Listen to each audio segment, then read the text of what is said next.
Derby London antara West Ham United melawan Tottenham Hotspur tersaji pada pekan kelima Liga Inggris. Laga yang berlangsung di London Stadium ini berakhir dengan skor 1-1. Tottenham Hotspur sempat memimpin pada babak pertama berkat gol bunuh diri Thilo Kehrer. Tetapi Thomas Soucek membuat West Ham United menyamakan kedudukan pada menit ke-55. Pelatih West Ham United, David Moyes, senang dengan hasil itu. "Saya senang kami mendapat sesuatu dari permainan," kata dia seperti dikutip laman klub. "Tapi saya juga sedikit kecewa kami tidak mengambil lebih dari itu. Saya pikir ada sedikit dari keduanya.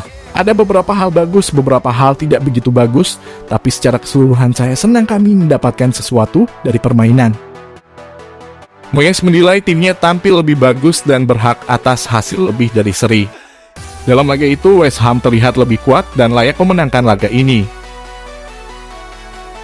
Tottenham unggul terlebih dahulu pada menit ke-34 ketika serangan balik yang diprakarsai. Dejan Kulusevski kanan berakhir dengan umpan silang Harry Kane ke arah Son Heung-min. Kehrer tidak bisa berbuat apa-apa menahan laju bola selain masuk ke gawangnya sendiri. West Ham menyamakan kedudukan ketika Antonio memberikan umpan yang luar biasa kepada Soucek yang tak ragu melepaskan tembakan melewati kiper Tottenham Hugo Lloris. Tottenham Hotspur kini bertengger di urutan ketiga klasemen Liga Inggris dengan 11 poin. Sedangkan West Ham United perlahan naik ke posisi 14 dengan 4 poin.